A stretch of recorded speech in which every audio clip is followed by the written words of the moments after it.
1998 may be a helpful market analog if President Trump kitchen sinks the economy, the U.S. economy, and forces the Fed to control print.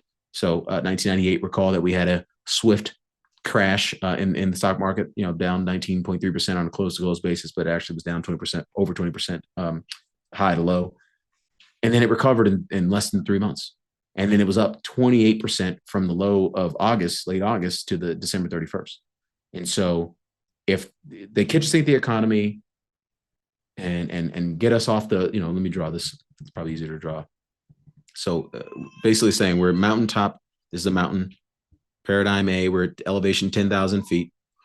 And, and then this is paradigm B, maybe just to appease the folks who may not like what I'm talking about here. I'm going to draw the elevation of paradigm B even higher. Maybe it's 12,000 feet. Let's just assume that everything's going to work out fine. I'm not opining about the outcome. I'm opining about the path to getting to the outcome. People think that you're going to be able to jump from a 10,000 foot peak to a 12,000 foot peak. In my opinion, that's unlikely. What's more likely to happen is you go down economically, you go down financial market wise, you rinse all the excesses out of the system, and then you start to build from there. That's exactly what Ronald Reagan did, and it worked out for him pretty well. He's a pretty popular guy in the Republican Party, and maybe President Trump may be pursuing that same strategy. And ultimately, pursuing that strategy is where you get Mr. Powell to come in and do QE. And so maybe this is probably what's likely to play out. And if this is what's likely to play out, then 1998 will be a great example, a great market analog to study and respect and remember as we go throughout 2025. So hopefully that was helpful. There's a lot more questions than answers right now, and don't feel like you need to have all the answers. Like I said, Kiss and Dr. Mo are going to do a much better job of trading this, and anybody who thinks they can do this with just fundamental research alone, I guarantee it. But if you disagree with that, totally fine. That's your prerogative. We appreciate you anyway. Appreciate each and every single one of you for partnering with 42 Macro. We'll see you back here next week. While the U.S. is unlikely to default, it is likely to remain on an unsustainable fiscal path. So this next couple of charts, we have some analysis from the Committee for a Responsible Federal Budget, bipartisan, one of the most respected agencies in DC as it relates to, forecasting deficit dynamics. They have multiple former heads of Senate, Senate Finance Committee, House Budget Committee, former, heads on their staff and on their board. It's a bipartisan effort, so, I did my research in terms of figuring out, okay, are these estimates biased or not? And based on our analysis, they're not biased. This is just, smart people who aren't, who aren't incentivized to say what President Trump wants them to say, just actually crunching the numbers on the proposals. And what you see on the low end of the estimates in terms of what President Trump's tax policy priorities are, we're talking about a $5 trillion cost incremental debt over the next 10 years. And if you look at on the high end of the estimates, it's about $11.2 trillion. So current law, which has the Tax Cuts and Jobs Act expiring on December 31st of this year, will have us at 118% debt to GDP by 2035. The low estimate of this tax ban, so you add that $5 trillion of debt, would get us to about 132% of GDP. If it costs $11.2 trillion, we'll wind up at 149% debt to GDP. I mean, these numbers are all ridiculous to begin with, but obviously the higher and higher you go, the more interest, the more the government itself in terms of its borrowing, and also net interest crowds out the private sector and crowds out the real economy, and you really start to slow growth. And I would argue, that we've basically seen that in the bottom part of the K already. Will it start to creep up to the top part of the K if we really start to see such high levels of debt in the U.S. economy? Will we go into a fiscal crisis? That's definitely not a high probability, but it's a reasonable probability in the context of a forward turning. And if that sounds crazy to you, definitely go back and review our investing during a forward turning regime analysis from last fall. December was the last time we had time to go through it. While budget accounting gimmicks may fool the American public, they are unlikely to fool the bond market. As such, what better time to advance the biggest deficit expanding legislation in history than during a self-inflicted technical recession? Boy, if they kitchen sink the economy and cause bond yields to collapse and the Fed to slash interest rates and then dump $5 to $11 trillion of additional debt on the books, boy, that would be a masterclass in how to swindle the American public. I mean, and again, that's not a political statement, but boy, again, this is not me. This is the CBO, the Joint Committee of Taxation, the Yale Budget Lab. No, I'm not affiliated, even though I'm a Yale.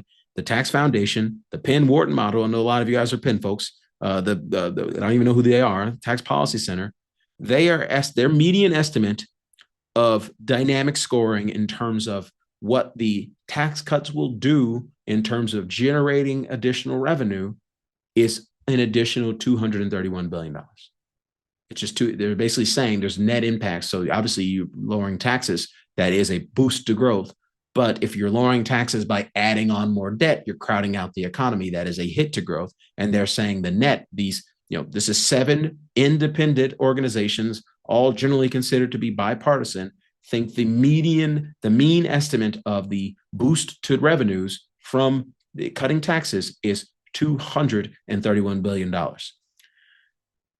If you think about the dynamic scoring for the House budget that passed a couple of weeks ago, they're assuming $2.6 trillion of additional revenues from cutting taxes because it's going to unlock this wave of perpetual 3% growth in the U.S. economy that we have not sustained since the 90s.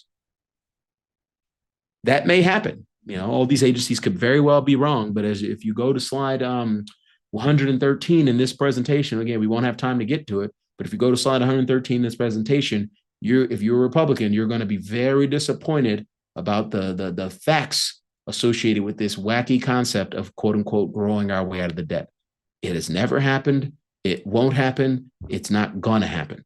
And so obviously these estimates are very aggressive. And so we need to be aware that they're going to try to use an accounting gimmick to push through the budget increase, or so the deficit increase. Current law again has us, somewhere around 117, 118 debt to GDP that's through 2034. It's 118 by 2035.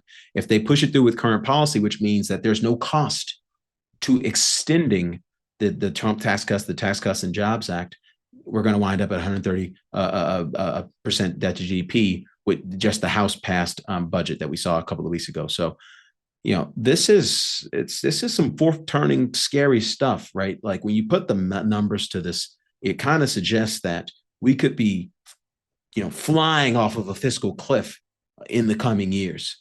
If they're going to legislate this, they run both houses of Congress. It's just a matter of when, not if. And, again, they're going to use budget gimmicks like current policy instead of current law.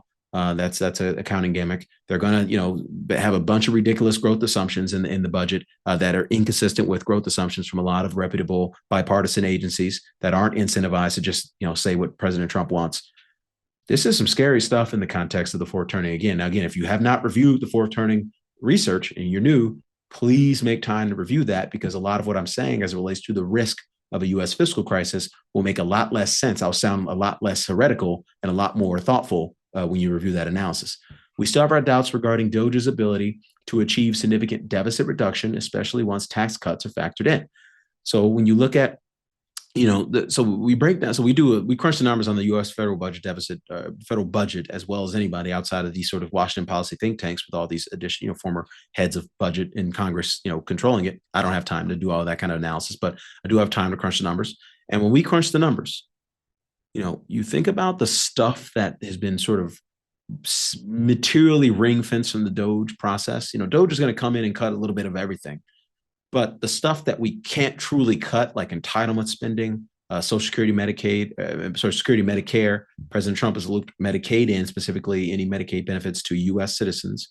Obviously, we can't cut net interest. Those categories are about 65% of the federal budget. The stuff that we can't really take the Elon's chainsaw to, that has kind of been ring fenced from the DOGE process.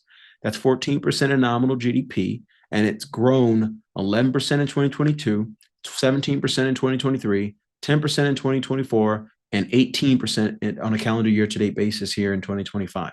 The trailing three-year CAGR for this sort of true interest expense type metric, and shout out to my friend Luke Groman over at Forest for the Trees, this Medicare, National Defense, net interest, and Social Security metric, true interest expense has grown on a trailing three-year CAGR basis plus 15%. When you add Medicaid to that, it's grown on a trailing three-year CAGR basis plus 13%. Everything else in the budget has grown on a trailing three-year CAGR basis minus 5%.